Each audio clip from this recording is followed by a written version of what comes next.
Olá, bem-vindos a esta nossa nova análise. Olha, como pesquisador focado em performance organizacional e engenharia moderna, eu tenho acompanhado de perto um fenômeno simplesmente fascinante que está rolando agora mesmo nas empresas de tecnologia.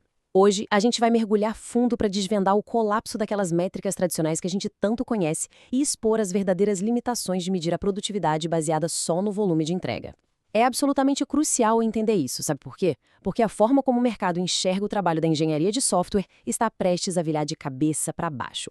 Então vamos começar com um paradoxo bem intrigante. Pensa comigo, as ferramentas de inteligência artificial estão gerando código numa velocidade absurda, sem precedentes, certo? E, no entanto, líderes técnicos no mundo todo estão relatando que o valor real de negócio não está chegando mais rápido ao mercado. Mas como isso é possível? Essa é, literalmente, a contradição central que tira o sono das organizações modernas de tecnologia hoje.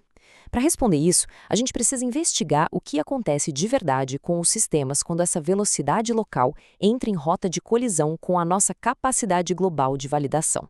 Para desvendar tudo isso, a nossa jornada aqui vai passar por 6 pontos essenciais: o mito da produtividade, IA e aceleração operacional, os gargalos invisíveis, métricas de fluxo e DORA, uma nova visão de eficiência e, por fim, a memória organizacional. Vamos lá? Parte 1, o mito da produtividade e o colapso das métricas tradicionais. Já faz bastante tempo que a indústria de software sofre com uma ilusão super persistente. Aquela velha ideia de que esforço bruto ou o puro volume de código gerado se traduz automaticamente em valor de negócio. É o clássico focar em fazer mais em vez de fazer o que realmente importa. Sabe que explica bem isso? A lei de Goodhart. Ela diz basicamente o seguinte: quando uma medida se torna um alvo, ela deixa de ser uma boa medida. E olha, na engenharia de software essa regra é implacável. Se você mede o sucesso de uma equipe pelo número de commits diários, por exemplo, bom, as pessoas obviamente vão encontrar um jeito de fazer mais commits, mesmo que isso não agregue valor nenhum ao produto final. E o resultado disso é o que a gente chama de fake ágil. A equipe adota um monte de cerimônias superficiais, infla os números, mas na prática isso só esconde a inércia do sistema e mascara a falta de resultados de verdade. O que nos leva à parte 2, IA e a aceleração operacional, o catalisador enganoso. É exatamente nesse cenário de métricas exaustas e desgastadas que a inteligência artificial generativa entra em cena. Ela chegou como uma grande promessa, né? A ferramenta mágica que iria resolver todos os problemas de produtividade. Mas, como os dados nos mostram, usar a IA só como um injetor de volume pode ser uma armadilha e tanto. Os números do mercado são chocantes. Estudos super abrangentes apontam que desenvolvedores usando IA conseguem terminar tarefas e gerar código quase 55% mais rápido. É um salto gigante, uma aceleração inegável na produção bruta. Mas aí, na pesquisa organizacional, surge aquela pergunta de $1 milhão. O que acontece com toda essa montanha de código quando ela entra de fato no funil de processos da empresa? É aí que entra a nossa parte 3, os gargalos invisíveis. O momento em que a velocidade local simplesmente quebra o sistema global. Essa é a grande reviravolta da nossa análise. Otimizar só um pedacinho de um fluxo complexo tem uma tendência terrível de destruir o fluxo como um todo. O sistema acaba se afogando na sua própria abundância de trabalho, que ainda não foi validado. A matemática aqui é dura, mas extremamente reveladora. Quando a gente analisa milhões de eventos de desenvolvimento, os dados mostram que, se você não escalar sua infraestrutura de garantia de qualidade, o famoso QA, a velocidade líquida de entrega de software funcionando, adivinha? Ela cai. Ela despenca para 0,85 vezes o nível que existia antes da IA. Ou seja, a organização fica mais lenta. O volume absurdo sobrecarrega as revisões e o que era para ser super rápido vira um engarrafamento gigantesco. Fica muito clara a tensão aqui, não é? De um lado, você tem a máquina cuspindo volumes absurdos de código que parecem sintaticamente perfeitos. Do outro, está a capacidade cognitiva humana, que precisa revisar, entender o contexto, validar regras de negócio e garantir a segurança e a arquitetura. Esse código gerado pela IA joga um peso cognitivo enorme em cima dos revisores.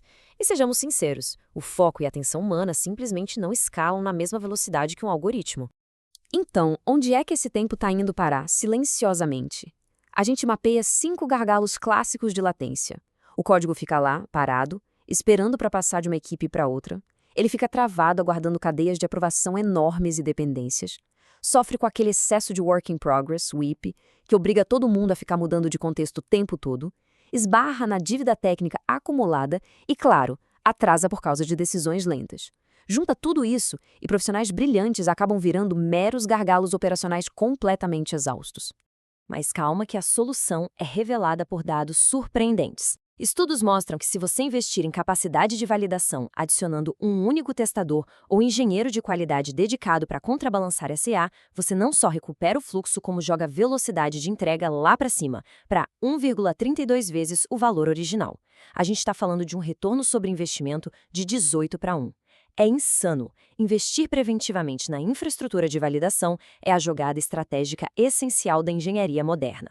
E como a gente mede isso tudo? Vamos para a parte 4, métricas de fluxo e DORA, medindo o que realmente importa. Com o problema escancarado na mesa, o nosso foco vira o antídoto. Como escapar dessas armadilhas de produtividade fajuta? A chave é abandonar a contagem de tarefas e adotar frameworks modernos focados no fluxo de valor.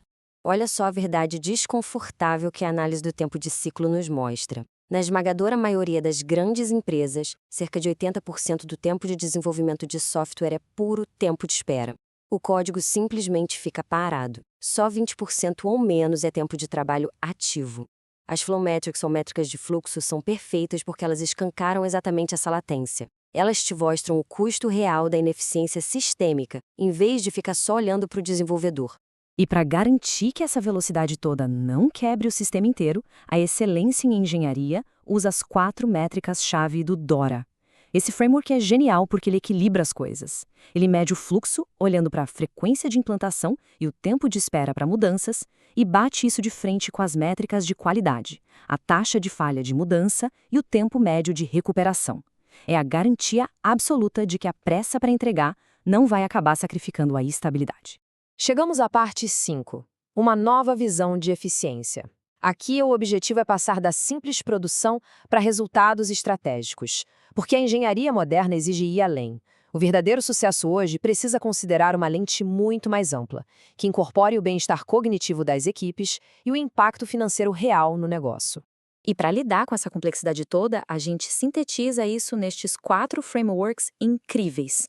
As Flow Metrics rastreiam os gargalos e desperdícios, o DORA protege a estabilidade da sua entrega, a EntroSpace, que tem o foco na experiência e na saúde das equipes, medindo a carga cognitiva, e para fechar a conta, as métricas EBO conectam a excelência da engenharia diretamente aos resultados de negócio e receita.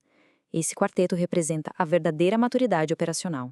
E o motor central desse ecossistema todo é o gerenciamento do fluxo de valor. Criar um ambiente altamente produtivo é sobre pavimentar estradas. É facilitar a descoberta de conhecimento com plataformas eficientes e reduzir o atrito diário. A gente quer que a energia mental da equipe seja gasta onde realmente importa, resolvendo problemas complexos de negócio e não lutando contra sistemas legados ou processos engessados. No fim das contas, o foco não é sobre quantas horas a equipe trabalhou, mas sobre quanta fricção mental foi eliminada do caminho.